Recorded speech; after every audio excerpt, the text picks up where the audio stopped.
Welcome back to another episode of the Joyful Mate podcast. I'm your host, your joyful journey mentor, Anthony Hartcher, and I look forward to sharing the insights today on emotional regulation. Why have I chosen emotional regulation? Well, it's the end of the year. Our emotions are running high after a busy year, and it's nearing our summer break in Australia, in the Southern Hemisphere. Northern Hemisphere is going into the depths of winter. We're approaching the Christmas time for Christians, Hanukkah for the Jews, and it's a time where we get together with family. And getting together with family can bring up some old grudges or some old dislikings or some old things that we haven't quite got over because we're going to see someone that we haven't seen for a while, that we've been avoiding all year. Or it could be Christmas celebrations or celebrations, end of year celebrations with your company, with your friends, and you're running into people that you've been trying to avoid or you've been wanting to avoid, but it's inevitable that you'll see them in someone, see what you haven't forgiven in yourself or loved in yourself in someone else, that will come up again. So we're talking about emotional regulations on the basis that when we get emotional, we have a very polarized view, a very either extremely negative view of someone or extremely positive. So we either really look forward to seeing someone and then we have a extremely positive view of this person, someone we admire, we really like, we love, or we have a negative view of someone. And I'm talking the more extreme side of things, someone we dislike, we detest, we despise. So we're trying to avoid that someone that we don't like being around.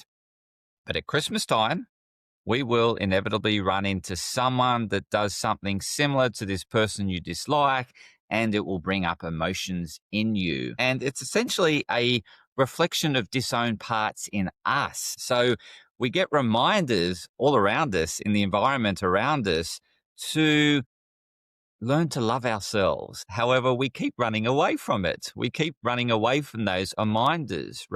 We want to avoid it because it brings up emotions that are unsettling within us.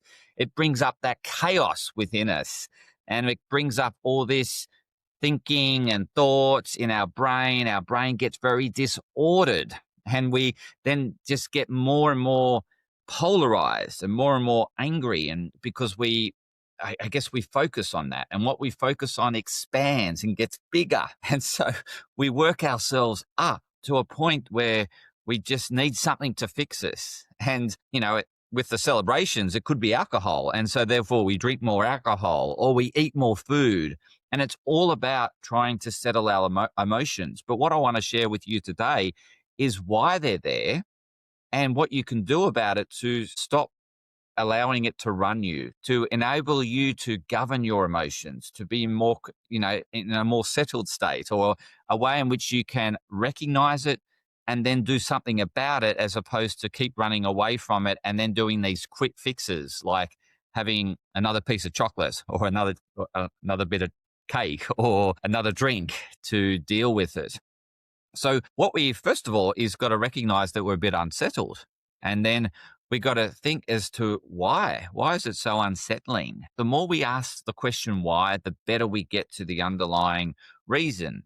And so it requires reflective time. It requires, okay, I'm getting a bit worked up. I need to make a mental note of that and work on it. It's something I need to work on. It's something, a part of me I haven't owned and loved, that keeps the world around me, keeps reminding me of it. And it makes me unsettled because ultimately, the universe wants you to feel complete, to feel whole, to feel one. And so that's why you keep running into these reminders, because you haven't owned it in yourself. You haven't loved it in yourself.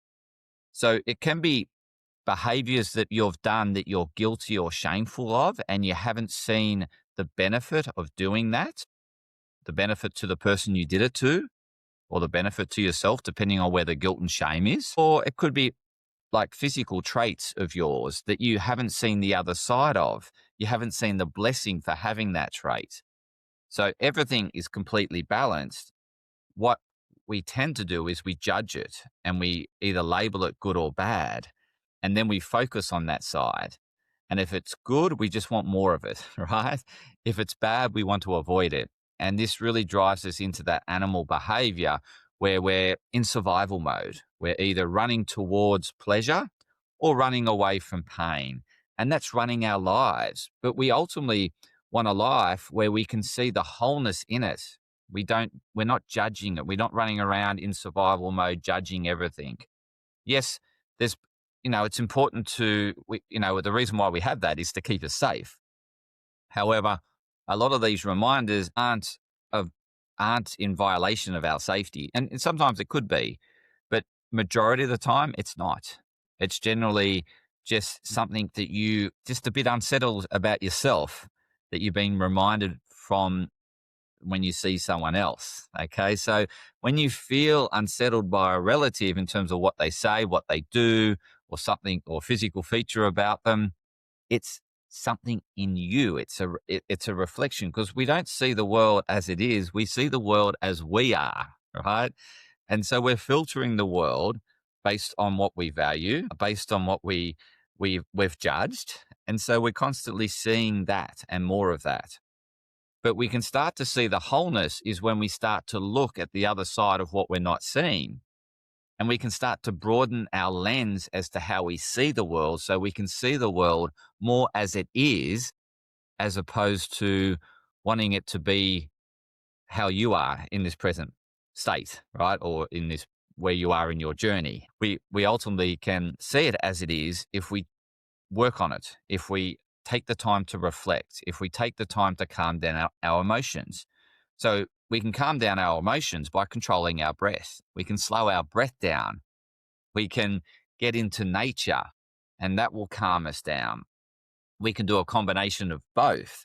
It's just doing things that calm you down, that are more sustainable in terms of aligned to your values. So there's no point if you value health and you're eating a whole lot of junk food to calm you down, or you're drinking a whole lot of alcohol to calm you down.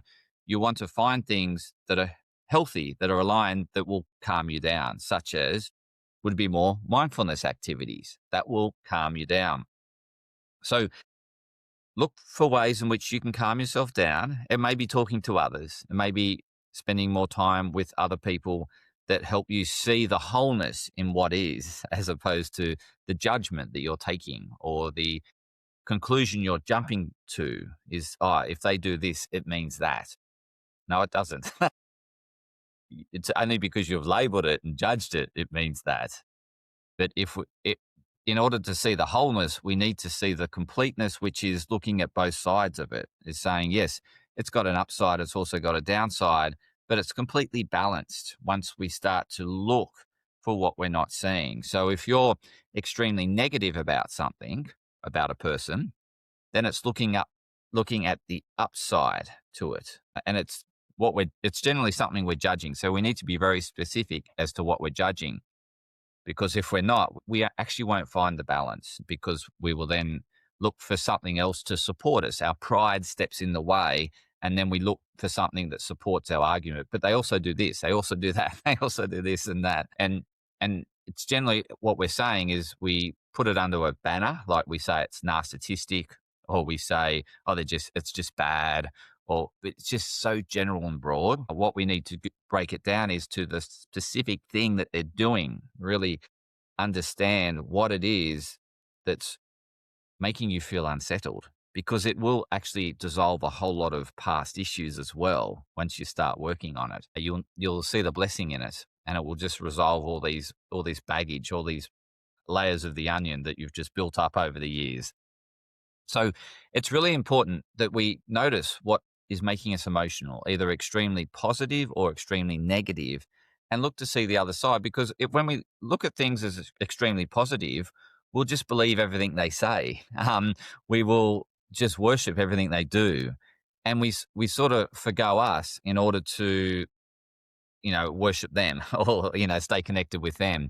And we're not really seeing it as a human, where we're actually idolizing them. And that can be really unhealthy in terms of we constantly put ourselves down and we put them on a pedestal.